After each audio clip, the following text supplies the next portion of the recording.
Жизнь семьи Мейсон изменилась навсегда после того, как их маленькая дочь встретилась с папой римским, и эта случайная встреча привела к чудесному исходу, который они даже не могли себе представить.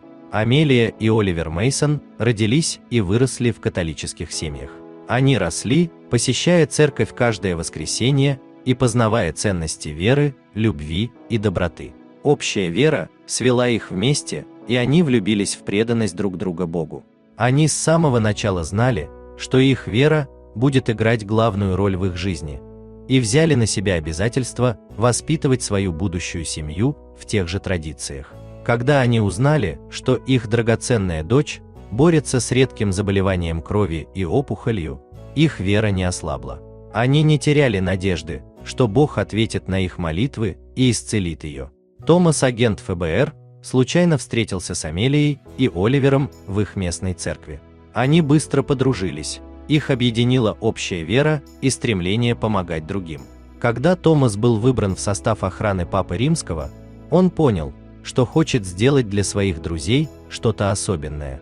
Новость о визите Папы Франциска в их город распространилась как лесной пожар, и город кипел от волнения. Папа должен был посетить Всемирную встречу семей, которая стала важным событием для католиков всего мира. Это было время, когда семьи собирались вместе и отмечали важность брака и семейной жизни. Для жителей Филадельфии визит Папы стал возможностью раз в жизни лично увидеть духовного лидера своей веры. Томас не понаслышке знал, с какими трудностями столкнулись Амелия и Оливер из-за редкого заболевания крови и опухоли их дочери Лили, и понимал, как много для них может значить благословение Папы. Он знал, что должен сделать все возможное, чтобы устроить для них эту встречу. Для Амелии и Оливера встреча с Папой была не просто делом случая. Будучи набожными католиками, они всегда обращались к своей вере за советом и утешением, особенно когда речь шла о проблемах со здоровьем их дочери. Поэтому, когда распространилась новость о том, что Папа Франциск планирует посетить Филадельфию, они не могли не почувствовать проблеск надежды. Они слышали бесчисленные истории о целительных способностях Папы и верили, что встреча с ним может изменить жизнь их дочери. Поэтому, когда они узнали, что их друг Томас был выбран в качестве охранника, они надеялись, что он сможет передать им благословение Папы. Но ему предстояло сделать гораздо большее. Наконец настал день, когда Папа должен был проехать по улицам Филадельфии. Томас выполнял свою работу и наблюдал за шумной толпой в центре города, когда узнал, что Папа будет проезжать мимо здания суда. Он знал, что именно в этот момент его друзья, Амелия и Оливер, должны быть там, чтобы встретить его.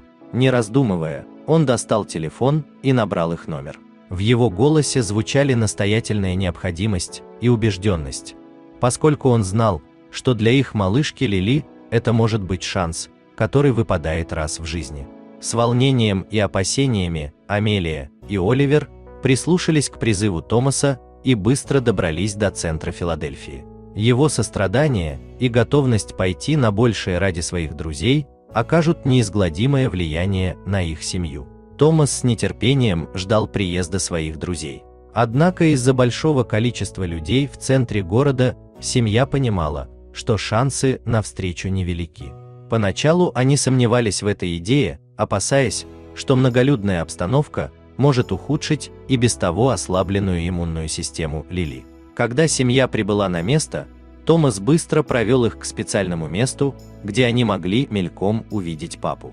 В воздухе витало волнение от ожидания, и Томас видел беспокойство на лицах Амелии и Оливера. Но вдруг вдали показался кортеж Папы, и толпа разразилась радостными криками. Сердце Оливера заколотилось, когда он увидел, как Папа вышел из машины и направился к ним. Он знал, что этот момент они никогда не смогут забыть. По мере приближения Папы семья затаила дыхание, надеясь на возможность встретиться с ним. Шум и суета центра Филадельфии внезапно прекратились, когда Оливер поднял в воздух свою драгоценную дочурку Лили. Глаза этого преданного отца сверкали от предвкушения, и он надеялся, что его дочь сможет увидеть человека, через которого говорил его Бог. А потом, в одно мгновение, папа заметил девочку, и все изменилось. Оливер держал Лили, когда папа направился к их семье. В толпе воцарилась тишина. Все взгляды были прикованы к маленькой девочке. Сердце Оливера замирало от надежды и предвкушения, когда он ждал благословения от папы. Из ниоткуда появился Томас и выхватил Лили из рук Оливера. Не раздумывая, охранник поднес Лили к папе Римскому, который наклонился и поцеловал ее в голову. Это был момент чистой магии и силы, и у всех, кто стал его свидетелем, на глаза навернулись слезы. Для Амелии и Оливера это был незабываемый момент, наполненный благодарностью и радостью. Их дочь получила особое благословение от папы, и они знали, что оно останется с ней навсегда. Однако родители не знали, что этот поцелуй приведет к чудесным переменам в их жизни. После того, как первоначальное волнение прошло, семья продолжила водить Лили на приемы к врачу, как обычно. За это время девочка прошла множество тестов, чтобы проследить за ее состоянием и понять, не ухудшается ли оно. Семья Мейсон неделями, затаив дыхание, ждала новостей о состоянии здоровья своей малышки. Каждый день превращался в американские горки эмоций, на заднем плане постоянно таились страх и неуверенность. Впрочем, для семьи Мейсон это не было чем-то необычным, ведь с момента рождения Лили они пережили бесчисленные бессонные ночи и бесконечные визиты к врачам. Когда им наконец позвонил доктор, они приготовились к очередной волне плохих новостей. Но когда он заговорил, его голос был спокойным и ровным, и он передал сообщение, которое казалось слишком хорошим, чтобы быть правдой. Через 6 недель после того, как их дочь благословил Папа Римский, родители обнаружили нечто удивительное. Опухоль Лили значительно уменьшилась, и у врачей не было никакого логического объяснения этому чуду.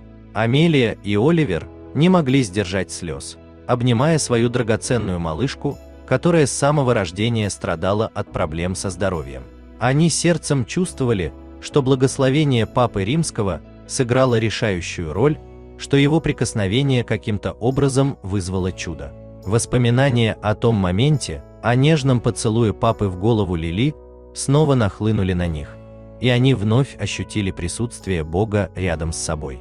В последующие месяцы Лили продолжала прогрессировать, бросая вызов всем трудностям и вдохновляя всех, кто ее окружал. Семья знала, что их жизнь навсегда изменилась благодаря встрече с Папой Римским.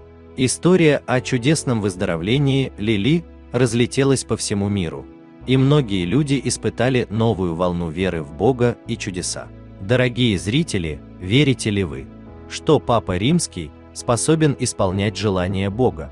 Расскажите, пожалуйста, в комментариях. А если вам понравилась эта история, обязательно поставьте палец вверх и поделитесь этим рассказом со своими друзьями. Если вы впервые на этом канале и еще не подписаны на него, рекомендую подписаться прямо сейчас, чтобы не пропустить очередную захватывающую историю.